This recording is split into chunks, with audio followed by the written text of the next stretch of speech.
Hollywood once made films so daring that they were locked away for decades, hidden like family secrets too embarrassing to tell. These weren't forgotten gems, they were buried because they rattled the wrong nerves and showed the world things it wasn't ready to see.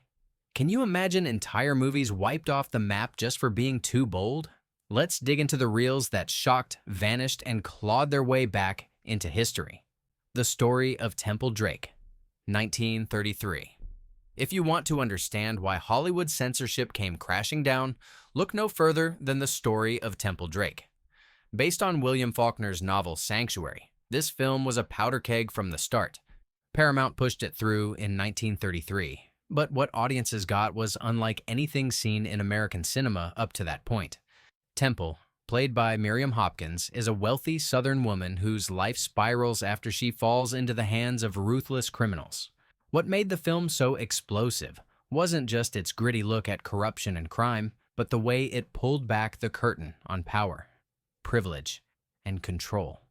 Hopkins gave a performance that was raw and unsettling, far from the carefully polished women usually seen on screen. The camera didn't flinch, it lingered, showing a world that was messy, frightening, and deeply human. Critics and audiences were stunned. Some praised its daring realism, while others demanded it be yanked from theaters. And yanked it was. In many states, it was outright banned. And when the code was strictly enforced, just a year later, Temple Drake was buried.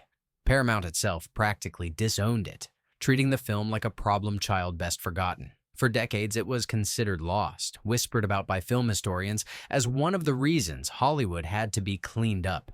When Prince resurfaced, the shock still lingered. Watching it today, you realize why it vanished. It didn't just cross the line, it erased it completely. And that's exactly why it's unforgettable. Babyface, 1933. Now, if Temple Drake set off alarms, Babyface rang the church bells, the fire whistles, and the city sirens all at once.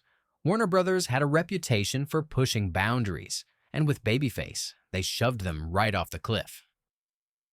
Starring Barbara Stanwyck, the film follows Lily Powers, a steelworker's daughter who uses her cunning to climb from small-town obscurity to the penthouses of Manhattan. But here's the kicker. She doesn't get punished for it, at least not in the way audiences were used to seeing.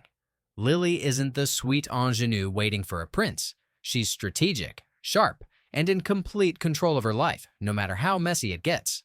And in 1933, that was Scandal in motion. Women on screen could be flirty or tragic, but ambitious. That was a threat to the social order. The fallout was immediate. Critics called it immoral, reform groups called for boycotts, and censors demanded cuts. Warner Brothers re-released the film with key scenes removed, watering down Lily's fire into something more acceptable. But even that wasn't enough. When the code hit full force in 1934, Babyface was locked away like it never existed. For decades, audiences could only hear about the infamous version of the film until a print of the original uncut version was discovered in the Library of Congress. Watching that restoration today feels like opening a time capsule that someone desperately tried to bury. It's witty, brash, and more modern than movies made 30 years later. Babyface wasn't just scandalous. It was a blueprint for the kind of bold, complicated characters Hollywood tried to erase. And that's exactly why it survived, even after decades underground. Scarface, 1932. If there's one movie that has become the holy grail of pre-code scandal, it's Convention City. And here's the catch. You'll never get to watch it. Why? Because Warner Brothers didn't just bury it, they destroyed it. Every known print was ordered burned, leaving only still photos and press material behind. That's how far the studio went to erase its existence. So, what could possibly have been so outrageous? Convention City was a comedy about a salesman's convention, but it wasn't just about backslapping handshakes and cigar smoke. It was dripping with sly innuendo, rowdy behavior, and characters chasing pleasure in every corner of the hotel. It was the kind of movie where people watching in 1933 would have said, "I can't believe they actually put that on screen." The trouble is, Warner Brothers shot themselves in the foot. The film got attention, yes, but also relentless heat from watchdog groups already furious about Hollywood's lack of restraint. By the time the Hays office got serious in 1934, Warner Brothers wanted Convention City gone before anyone could use it as Exhibit A in the case against them. So they did the unthinkable. They incinerated the negatives. What's left today are scraps. Publicity stills showing Joan Blondell and Adolphe Menjou looking cheeky, reviews that hint at how wild it was, and memories from a few who actually saw it. It's a reminder that Hollywood didn't just censor movies, they sometimes obliterated them. And Convention City stands as the ultimate ghost of the pre-code era, Safe in Hell 1931. When Safe in Hell hit theaters, it wasn't just a bold title, it was a promise. This Warner Brothers drama starred Dorothy McHale as Gilda, a woman who flees to a Caribbean island after killing a man who wronged her. She thinks she's escaped justice, but the island is crawling with criminals, each more dangerous than the last. What set Safe in Hell apart wasn't only its gutsy heroine, but the setting itself. Hollywood rarely allowed women to be tough and unrepentant, and Gilda is both. The story unravels in a sweltering, claustrophobic hotel where every man seems to have an eye on her. The heat isn't just the tropical kind, it's moral pressure closing. McHale's performance gave the film an edge that was unforgettable for audiences of the early 1930s. The problem? The bluntness of the story. It was unflinching about crime, corruption, and the ugly choices people made to survive. State censor boards were horrified. Some cities refused to book it at all, and others hacked it to pieces. After the production code's hammer fell, Safe in Hell was considered far too raw to show again. For years, it faded from circulation, treated as one of those dangerous relics that the studios preferred to forget. Collectors eventually rescued it, though it remains obscure compared to other Warner Brothers dramas of the time. Watching it today feels like stepping into a smoke-filled room you weren't supposed to enter. Intense, grimy, and impossible to shake. Red-Headed Woman, 1932. Jean Harlow was already a star when she headlined Red-Headed Woman, but this is the film that made her Hollywood's most infamous troublemaker. Playing Lil Andrews, a secretary who manipulates her way into the wealthy world of her boss, Harlow delivers one of the boldest performances of the pre-code era. She isn't sweet, she isn't innocent, and she definitely isn't sorry. The opening scenes alone set the tone. Harlow flirts shamelessly, schemes openly, and makes it clear she'll stop at nothing to get what she wants. And audiences loved it. They laughed, they gasped, and they bought tickets in droves. But critics? They were furious. Here was a movie that celebrated ambition and cunning, qualities they felt needed punishment. Yet Harlow's character kept winning. The backlash was swift. Some regions banned the film entirely, while others demanded new cuts to tone her down. But the genie was out of the bottle. People had seen a woman who refused to play by society's rules. Red-Headed Woman became both notorious and wildly popular, further cementing Harlow as the blonde bombshell. Eventually, the film was shoved into the vault once the code clamped down. For decades, it rarely surfaced, kept away from audiences who might have been inspired by its unapologetic lead. Today, it's celebrated as a sharp, witty comedy that dared to show a woman who wasn't afraid of her own power. And Harlow, with her trademark smirk, makes it unforgettable. Mandalay, 1934. By 1934, the walls were closing in on Hollywood's free-for-all creativity, and Mandalay was one of the last films to sneak out before the code slammed shut. Starring Kay Francis, it told the story of a woman abandoned in Rangoon and forced into the nightlife trade to survive. Already you can guess why the censors hated it. Francis brought an emotional depth to the role that made it more than just melodrama. Her character was resourceful, bruised by circumstance, but unbroken. The film's tropical setting only heightened the sense of danger and allure. It was exotic, mysterious, and unsettling to moral guardians who were already sharpening their knives. When the code took full effect, Mandalay became a problem title. Too much edge, too many implications, too much grit for the sanitized Hollywood they wanted to present. Warner Brothers pulled it from circulation, and for decades it was barely spoken of. Even fans of Kay Francis, one of the era's most bankable stars, struggled to track it down. Rediscovered in later years, Mandalay shows just how far Warner Brothers was willing to push right up until the clampdown. Watching it today, it feels like a farewell, Hollywood's last defiant breath before decades of forced innocence. It's a film that vanished, not because audiences rejected it, but because it dared to be too honest about survival in a world stacked against you. The Road to Ruin, 1934. If you think controversy in the 1930s was limited to Hollywood's big studios, think again. The Road to Ruin came out of the exploitation circuit, and it was about as subtle as a flashing billboard on Broadway. The film follows a teenage girl who experiments with booze, reckless choices, and the kind of company parents warned their kids about. What made it infamous wasn't just the storyline, but its blunt delivery. While mainstream studios used clever innuendo to slip things past the censors, The Road to Ruin threw subtlety out the window. It showed a young woman spiraling, attending rowdy parties, and facing the devastating fallout of her choices. At a time when Hollywood was being hounded to set an example, here was a film that almost dared its audience to panic. The backlash was immediate. Cities banned it. Reform groups held protests, and some screenings were raided by local officials. It quickly became a cautionary tale not for its characters, but for the film industry itself. Don't push too far, or you'll be erased. And erased it was. For years, it vanished, living only in whispers as one of those too-hot-to-handle titles. Decades later, rediscovered prints gave audiences a look at just how raw it was. Compared to slick studio dramas, The Road to Ruin feels almost documentary-like, with its low-budget grit and confrontational tone. It's the kind of movie that doesn't ask permission. It grabs you by the collar. No wonder it vanished.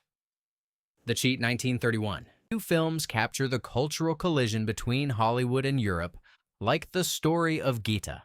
A German-American co-production, it followed a woman caught in a tangle of complicated relationships, ambition, and betrayal. It dared to suggest that life wasn't neat or moralistic, but messy, unpredictable, and driven by human desire. That alone was enough to make censors sweat. Add in its European sensibility, where American audiences were suddenly faced with storytelling that didn't wrap itself in a neat bow, and the outrage was baked in. Critics attacked it as immoral, and American distributors quickly realized it was a liability. After brief runs, it was quietly shelved. For decades, the story of Gita all but disappeared.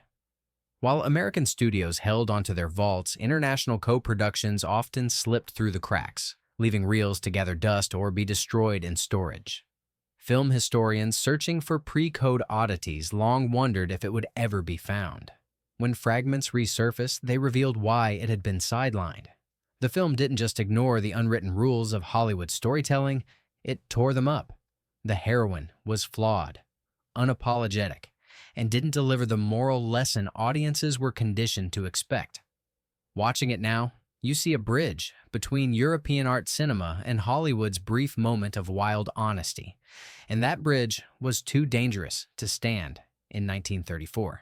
3 on a Match, 1932. Warner Brothers was never shy about getting gritty, but 3 on a Match might be the film that best shows just how fearless the studio was before the code hit hard. The story follows 3 childhood friends, each taking different paths in adulthood. Anne Dvorak as a restless socialite, Joan Blondell as a struggling woman trying to get by, and Bette Davis as the responsible one. It sounds tame, but the execution was anything but. Dvorak's character descends into crime, addiction, and a spiral that shocked audiences at the time. Warner Brothers didn't sugarcoat it. They showed the downfall in stark detail. Add in gangsters, abductions, and a climax that's still jaw-dropping, and you've got one of the darkest portraits of the era. The reaction was predictable. Critics slammed it as corrupting, and parents worried about the example it set. Censors demanded cuts, but even then, the reputation stuck. By the time the code locked down, 3 on a Match was too hot for theaters. It was pulled, shelved, and largely forgotten outside of die-hard fans of Warner's tough dramas. When it resurfaced decades later, it stunned new audiences with how modern it felt. Its pacing, raw energy, and refusal to flinch from darkness put it closer to the crime films of the 1970s than the prim studio pictures of the 1930s. It's the kind of movie you can't believe was ever made that early. And that's exactly why it disappeared. The Divorcee, 1930. Norma Shearer shocked Hollywood with The Divorcee, and she did it at a time when women on screen were still expected to be passive or tragic. Here, she plays a woman who discovers her husband's betrayal and responds by living on her own terms. She doesn't crumble. She doesn't beg for forgiveness. She takes control of her life. Scandal and all. The film's release in 1930 was a cultural earthquake. Audiences were floored by Shearer's boldness, and critics couldn't stop debating it. Some praised the honesty, while others condemned it as a dangerous example. The Academy even rewarded Shearer with an Oscar for Best Actress, which only added fuel to the controversy. But with the code looming, the film quickly became a target. The idea of a woman making her own rules without punishment or moral downfall was too threatening for the guardians of Hollywood decency. By 1934, the Divorcee was pulled from circulation, treated as a relic of the wild, early talkie years. For decades, it was tough to find, buried under the weight of Hollywood's sanitized stories. When restorations made it available again, critics reevaluated it not as a scandal, but as a groundbreaking work of feminist storytelling. Watching Shearer command the screen, you realize why it rattled so many cages. It was decades ahead of its time. Call Her Savage, 1932. Clara Bow was already a legend by the early 1930s, known as the original It Girl. But Call Her Savage wasn't just a comeback. It was a defiant shout from one of Hollywood's most magnetic stars. Playing NASA Springer, a rebellious young woman from Texas, Bow ripped through the screen with fire, unpredictability, and a rawness that stunned even seasoned audiences. The story follows NASA through wild romances, clashes with her family, and scandals that kept piling higher with each reel. What made it so shocking at the time was the way it refused to tame her character. She wasn't demure, she wasn't polite, and she certainly wasn't apologizing for her choices. This wasn't a woman made to be a lesson. She was the storm itself. Critics didn't know what to do with it. Some praised Bow for her fearless performance, while others condemned the film as reckless, calling it immoral and shameful. The uproar was so fierce that once the code was enforced, Call Her Savage became untouchable. Distributors quietly put it on ice, and Bow herself faded from the screen not long after, worn down by the industry she had once dominated. When the film resurfaced decades later, it shocked new audiences all over again, not because it was offensive, but because of how modern it felt. Bow's NASA is complicated, fiery, and unpredictable in ways Hollywood rarely allowed women to be for the next 30 years. Watching it now, it's impossible not to see how far ahead of her time Clara Bow really was. Island of Lost Souls, 1932. Based on H.G. Wells's The Island of Dr. Moreau, this adaptation was never going to be a safe studio picture. Starring Charles Laughton in one of his creepiest roles, Island of Lost Souls follows a scientist performing experiments that blur the line between human and animal. It was atmospheric, unsettling, and deeply disturbing to audiences in the early 1930s. What really rattled people was the tone. This wasn't just a horror movie, it was drenched in menace, filled with imagery that felt too grotesque for the time. Laughton's Moreau is a mix of charm and cruelty, and the creatures he creates are both fascinating and horrifying. The atmosphere was so intense that even hardened critics admitted it stuck with them long after leaving the theater. The fallout was brutal. The British Board of Film Censors banned it outright, declaring it unfit for public viewing. In the US, it faced heavy cuts and limited runs. When the code hit full force, the film was essentially buried. For years, it was nearly impossible to find a clean print, and many assumed it would never be seen again in its original form. Rediscovered decades later, Island of Lost Souls is now recognized as one of the greatest horror films of its time. Its haunting atmosphere and daring subject matter make it feel closer to modern psychological horror than the monster movies of the 1930s. Watching it today, you understand exactly why it disappeared. It was simply too disturbing for a world that wasn't ready. The Trial of Mary Dugan, 1929. Closing out the list is The Trial of Mary Dugan, a courtroom drama that rocked audiences right as Hollywood was transitioning from silent to sound. Starring Norma Shearer, the film follows Mary Dugan, a Broadway showgirl accused of murdering her wealthy lover. It was daring enough just for its subject, but it became legendary for how it tackled themes of power, morality, and survival. Shearer's performance was groundbreaking, She played Mary as both vulnerable and calculating, never letting the audience or the jury have an easy answer about her guilt. For a public still adjusting to talkies, the dialogue crackled with energy, filled with sharp exchanges that left no room for innocence. The film instantly caused uproar. Chicago's censor board didn't just cut it, they banned it outright, calling it dangerous and corrupting. Other states followed, and while it made money, its run was limited. By the time the code was enforced, Mary Dugan was buried deep, considered one of the bad examples that proved Hollywood needed cleaning up. For decades, it lingered in obscurity, more famous for its reputation than for actual screenings. When it resurfaced later, it offered a glimpse of a Hollywood that was grittier and more honest than the polished decades that followed. Watching it now, it feels like the perfect symbol of the pre-code era. Bold, messy, and too real for the time. So there you have it, 13 films too bold for their own good. They shocked, they vanished, and for decades, they lived as shadows in Hollywood's past. But history has a funny way of circling back. The movies that were once hidden are now the very ones we can't stop talking about. Which of these would you want to see on the big screen today? Drop your thoughts below, hit that subscribe button, and let's keep uncovering the reels that refuse to behave.